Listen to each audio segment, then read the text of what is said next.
Friends, आइए start करते अपने आज के वीडियो को। चैनल पे नए तो सब्सक्राइब कर लीजिए और बेल आइकन पर नोटिफिकेशन पे क्लिक कर लीजिए ताकि आपको आने वाले सभी नोटिफिकेशन रिगार्डिंग हमारे वीडियो से रेगुलरली मिलते रहें। असेसमेंट ईयर 22-23 यानी फाइनेंशियल ईयर 21-22 की टैक्स ऑडिट रिपोर्ट की लास्ट ड्यू डेट है 30 सितंबर 2022। अगर 30 सितंबर 2022 तक अगर आप रिपोर्ट फाइल नहीं करते, ऑडिटेड नहीं करवाते अपने बुक्स ऑफ अकाउंट को, तो यहां पर इनकम टैक्स के अंदर भारी पेनल्टी दी गई है। 1.5 लाख रुपए तक की यहां पर आपको पेनल्टी लग सकती है। बट अगर मैं कहूं यहां पर कि आपको 1 रुपए की भी पेनल्टी यहां पर नहीं लगने वाली है, तो क्या यहां पर आप विश्वास करने वाले हैं? तो यहां पर रीजनेबल कॉज दिए गए हैं जहां पर आपको 1 रुपए की भी पेनल्टी नहीं लगेगी। अगर आपने 30 सितंबर के बाद भी अगर यहां पर रिपोर्ट फाइल करते हैं, तो यहां पर अगर आपके पास रीजनेबल कॉज है जो हम आपको इस वीडियो के अंदर बताने वाले हैं, तो उस केस में यहां पर आपको 1 रुपए की भी यहां पर पेनल्टी नहीं लगने वाली है। तो आइए आज के इस वीडियो के अंदर हम डिस्कस करने जा रहे हैं कि अगर आप tax audit report due date के बाद भी फाइल करते हैं तो यहां पर आपको कोई भी पेनल्टी नहीं लग सकती। हाँ, ये सही बात है कि यहां पर ड्यू डेट के बाद भी कोई भी पेनल्टी नहीं लगेगी, लेकिन उसके लिए कुछ रीजनेबल कॉज है, कुछ कोर्ट के डिसीजंस है, कुछ ट्रिब्यूनल्स के डिसीजन है जिन्हें हमें रिफर करना होगा। अगर इनके बारे में हमें पता है तो हमें डरने की जरूरत नहीं है 30 सितंबर के बारे में। तो ध्यान रखिएगा, यहां पर टैक्स ऑडिट रिपोर्ट फाइल करना मैंडेटरी है, बट यहां पर जो पेनल्टी है वो मैंडेटरी नहीं है। आइए डिस्कस करते हैं इस वीडियो के अंदर। तो वीडियो के एंड तक जरूर बने रहिएगा, वीडियो को स्किप बिल्कुल मत करिएगा, वीडियो बहुत ही ज्यादा इंपॉर्टेंट होने वाला है। तो आइए स्टार्ट करते अपने आज के वीडियो को। आइए स्टार्ट करते अपने वीडियो को। सबसे पहले ये समझ लेते हैं ऑडिट किन लोगों पे अप्लीकेबल है, ये समझना जरूरी है सेक्शन 44A-B के हिसाब से। तो यहां पर सबसे पहले ए क्लॉज की बात कर लेते हैं। तो A, B, C, D, E यहां पर 5 क्लॉजेस दिए गए हैं। तो सबसे पहले ए की बात कर लेते हैं, 44A-B ए की बात कर लेते हैं, जहां पर एवरी पर्सन, अगर आप बिजनेस करते हैं एंड आपका total sale turnover gross receipt यहां पर एक्सीड हो जाता है 1 करोड़ से ज्यादा ड्यूरिंग द प्रीवियस ईयर, तो यहां पर आपको ऑडिट करवाना मैंडेटरी है। बट इसमें भी कुछ कंडीशन है, जहां पर आपकी जो कैश रिसिप्ट और कैश पेमेंट है वो 5% से ज्यादा नहीं होनी चाहिए आपकी टोटल रिसिप्ट और टोटल पेमेंट से। टोटल रिसिप्ट में यहां पर आपका सेल टर्नओवर ग्रॉस रिसिप्ट की भी यहां पर इंक्लूड कर दी जाती है और टोटल पेमेंट में यहां पर जितना भी आपने एक्सपेंडिचर किया है वो भी इंक्लूड किया जाना चाहिए। यानी 95% यहां पर आपका डिजिटल फॉर्म में यहां पर पैसा होना चाहिए। कैश में आपको सिर्फ 5% ही ट्रांजैक्शन करना है। तो यहां पर आपकी जो 1 करोड़ की लिमिट है वो यहां पर सरकार बढ़ाकर 10 करोड़ कर दी जाएगी। अब इसके अंदर एक और छूट दी गई है जो है सेक्शन 44AD के अंदर। यानी आपका टर्नओवर अगर 2 करोड़ तक है, 1 करोड़ से ऊपर भी चला जाता है, 2 करोड़ तक होता है, तो यहां पर आपको ऑडिटर नहीं करवानी, प्रिजेंटिव टैक्सेशन आप ऑप्ट कर सकते हैं, जहां पर आप अपना प्रॉफिट 8% या 6% दिखाकर यहां पर जो आप टैक्स ऑडिट से बच सकते हैं, बुक्स ऑफ अकाउंट को ऑडिटेड यानी मेंटेन करने से बच सकते हैं। तो ध्यान रखिएगा, सेक्शन 44A-B के अंदर बिजनेस वालों के लिए यहां पर दिया गया है। उसी के बाद आ जाते बात कर ले सेक्शन 44A-B के अंदर, जहां पर प्रोफेशन के लिए दिया गया है कि अगर आपकी ग्रॉस रिसिप्ट 50 लाख से ज्यादा है तो आपको ऑडिट करवाना यहां पर मैंडेटरी है। अब बात कर लेते हैं पॉइंट सी की, जहां पर कुछ सेक्शन दिए गए हैं। सेक्शन 44AE के अंदर दिया गया है बिजनेस है, section 44BB and section 44BBB, ये 3 सेक्शन है जहां पर अगर आप बिजनेस ऑप्ट कर रहे हैं एंड इन सेक्शन के अंदर डीम्ड प्रॉफिट दिखाना मैंडेटरी होता है, यानी प्रेजेंटिव बेसिस पर दिखाना आपको मैंडेटरी होता है। अगर आप वो नहीं दिखा रहे, लोअर प्रॉफिट दिखा रहे हैं, तो उस केस में यहां पर आपको ऑडिट करवाना मैंडेटरी हो जाएगा। अब आ जाते बात कर लेते हैं अपने पॉइंट 44AB-D के बारे में। तो यहां पर हमने ABC देख लिया, अब D क्या कहता है कि यहां पर अगर आप प्रोफेशन के अंदर हैं एंड यहां पर आपने ऑप्ट किया है, जैसे प्रिजम्पटिव वालों के लिए 44AD था, वैसे प्रोफेशन के लिए यहां पर 44AD-A दिया गया है, जहां पर आप 50 लाख के अंदर अगर आपकी ग्रॉस रिसिप्ट है 50% अगर आप प्रेजेंटिव बेसिस पर दिखाते तो आपको ऑडिट करने की रिक्वायरमेंट नहीं है। बट अगर आप इसको भी यहां पर तोड़ते हैं एंड आपकी बेसिक एग्जम्पशन लिमिट यानी 2.5 लाख से ज्यादा की इनकम है एंड यहां पर आप लोअर प्रॉफिट दिखाते हैं, 50% से भी कम प्रॉफिट दिखाते हैं, तो उस केस में यहां पर आपको ऑडिट करवाना मैंडेटरी होगा।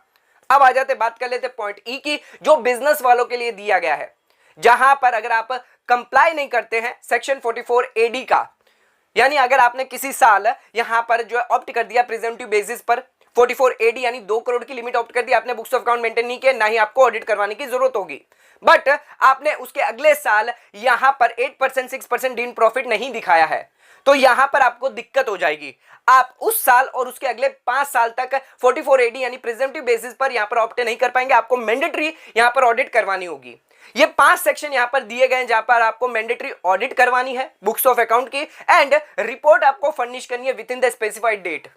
तो ध्यान रखिएगा 30 सितंबर से पहले पहले आपको फाइनेंशियल ईयर 21-22 की यहां पर ऑडिट करवानी पड़ेगी एंड रिपोर्ट यहां पर जो है सबमिट करनी पड़ेगी। तो यहां पर हमने सेक्शन तो देख लिया, सेक्शन 44A-B, जिसके अंदर अगर आप बिजनेस प्रोफेशन से जुड़े हुए हैं, आपकी टर्नओवर लिमिट यहां पर स्पेसिफाइड लिमिट से ज्यादा है, आपको ऑडिट करवाना यहां पर मैंडेटरी है।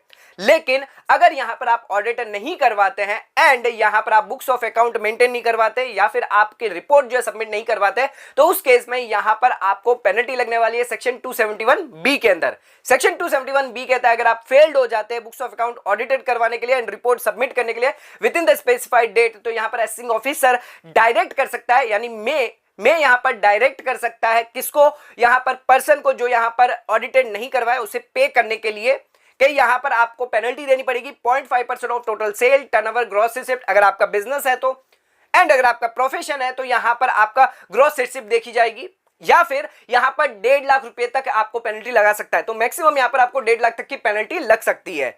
ध्यान रखिएगा यहां पर असेसिंग ऑफिसर जो है यहां पर कंपलसरी नहीं बट यहां पर डिस्क्रिशनरी व्यू में यहां पर जो आप पे पेनल्टी लगा सकता है। जरूरी नहीं है असेसिंग ऑफिसर आप पे पेनल्टी लगाएगा ही लगाएगा, या उसे मैंडेटरी यहां पर लॉ में कहा गया है कि यहां पर असेसिंग ऑफिसर को पेनल्टी लगानी है। लॉ कहता है कि यहां पर अगर लगता है कि डिले हुआ है, रीजनेबल कॉज नहीं है एंड यहां पर डिले हुआ on the part of the assessee report submit करने में, ऑडिट करवाने में, तो यहां पर पेनल्टी आपको लग सकती है। अब मेन इंपॉर्टेंट यह आ जाता है कि यहां पर आप इस पेनल्टी से बच सकते हैं अगर आपके पास रीजनेबल कॉज है। तो अगर आप प्रूव कर देते हैं कि यहां पर आपके पास रीजनेबल कॉज है, because of the reasonable cause आप डिले हो गए हैं, after the specified due date आपने रिटर्न फाइल करी है, रिपोर्ट सबमिट करी है, तो उस केस में आपको कोई भी पेनल्टी नहीं लगेगी। बट ये रीजनेबल जो कॉज दिया गया है वो प्रूव करना आपकी जिम्मेदारी है, एसएससी की जिम्मेदारी है। तो यहां पर हम देखने वाले हैं कौन से ऐसे रीजनेबल कॉज है जिसके अंदर यहां पर एसएससी को कोई भी पेनल्टी नहीं लगने वाली है। उसी के साथ साथ अगर किसी केस में यहां पर आपके पास ऑर्डर आ भी जाता है तो उस केस में ये अपीलेबल होगा 246 के अंदर। ध्यान रखिएगा यहां पर 271B की जो पेनल्टी है वो मैंडेटरी नहीं है, वो यहां पर डिस्क्रिशनल दी गई है। तो ध्यान रखिएगा यहां पर पेनल्टी जो लगाई जाएगी आपको उसको प्रूव कर देना अगर आपके पास रीजनेबल कॉज है, जो हम इस वीडियो के अंदर आपको बताने वाले हैं। तो आइए समझ लेते हैं कौन से यहां पर रीजनेबल कॉज दिए गए जहां पर आपको कोई भी पेनल्टी नहीं लगेगी अगर आप डिले भी फाइल करते क्यों ना है। ऑडिट रिपोर्ट, अब आ जाते हैं, बात कर लेते हैं यहां पर रीजनेबल कॉज की। तो यहां पर अगर आपके पास रीजनेबल कॉज है तो यहां पर अगर आप डिले भी फाइल करते हैं ऑडिट रिपोर्ट, तो उस केस में यहां पर आपको कोई भी पेनल्टी नहीं लगेगी जो यहां पर 271B के अंदर दी गई है 1.5 लाख रुपए तक। ध्यान रखिएगा ये रीजनेबल कॉज किसी भी एक्ट के अंदर, रूल्स के अंदर नहीं दिए गए हैं।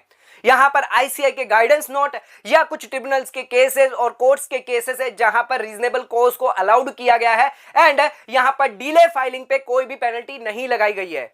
सबसे पहले यहां पर आपको बता देते हैं कौन सा रीजनेबल कॉज यहां पर आता है कि रेजिग्नेशन अगर आपका टैक्स ऑडिटर दे देता है तो, एंड उस वजह से यहां पर आपकी डिले होती है एंड टाइम में टैक्स ऑडिटर मना कर देता है आपकी ऑडिटेड करने के लिए, रिपोर्ट फाइल करने के लिए, तो यहां पर एक रीजनेबल कॉज है कि यहां पर अगर आपकी डिले होती है, आफ्टर द ड्यू डेट भी फाइल होती है, तो भी आपको कोई भी पेनल्टी नहीं लगने वाली है।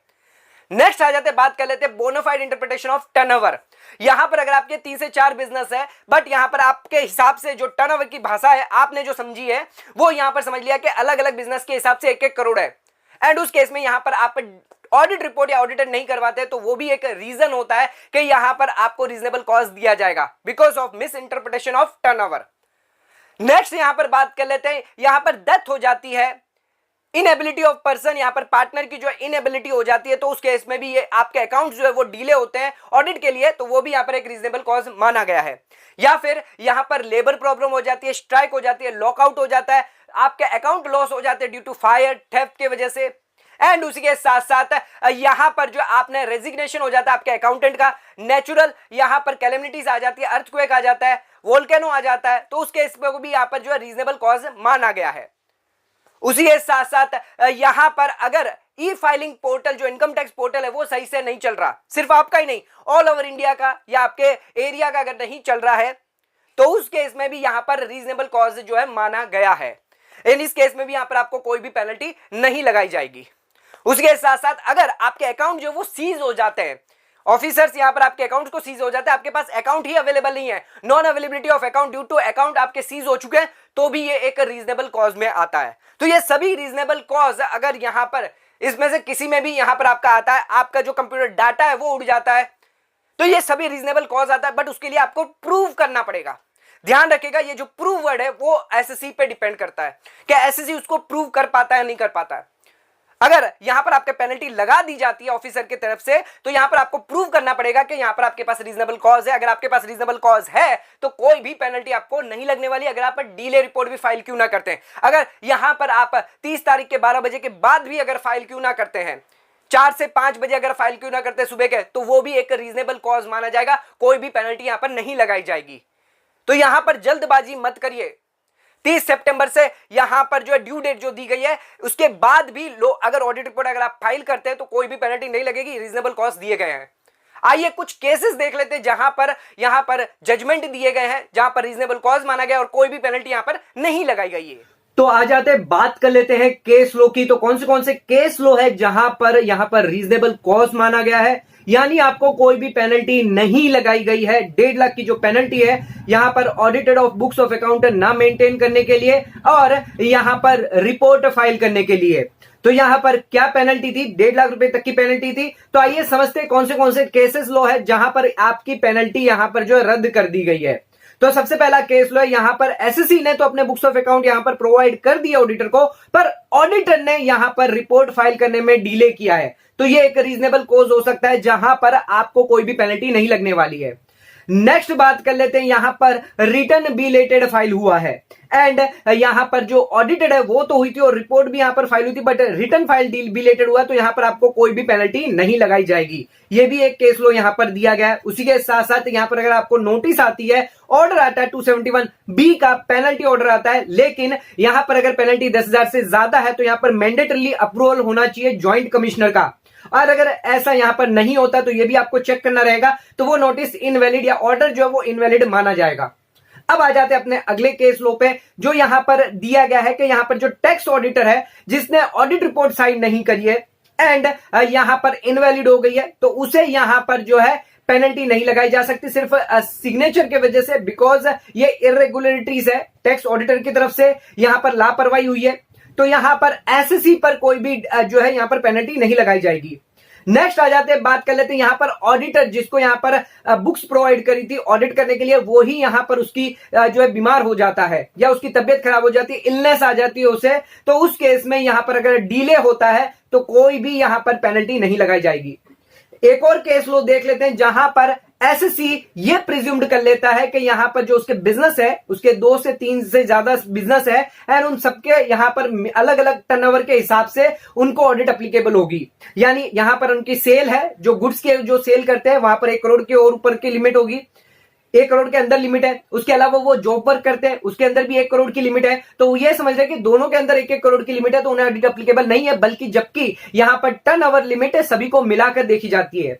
तो यहां पर अगर बोनाफाइड मिस्टेक है, जेन्युइन मिस्टेक है, यहां पर इंटरप्रिटेशन ऑफ टर्नओवर में यहां पर चूक हुई है एसएससी से, तो यह रीजनेबल कॉज माना जाएगा, कोई भी पेनल्टी नहीं लगाई जाएगी। एक और केस लो देख लेते हैं जहां पर अकाउंटेंट यहां पर रेजिग्नेशन दे देता है या उनका अकाउंट यहां पर कंप्लीट नहीं हुआ है ड्यू टू और भी उनके बहुत सारे प्रोफेशनल रिक्वायरमेंट की वजह से अकाउंटेंट ने यहां पर डिले कर दिया है, non completion of account by accountant, तो वो भी एक रीजनेबल कॉज हो सकता है। उसके अलावा वॉल्यूमनेस ऑफ वर्क ज्यादा है एंड यहां पर बैंक स्टेटमेंट रिसिप्ट नहीं हुई है, तो इस वजह से भी यहां पर जो है इसको रीजनेबल कॉज माना गया है एंड इन केसेस के अंदर यहां पर आपको कोई भी पेनल्टी नहीं लगने वाली है। ये कोर्ट्स के डिसीजन है।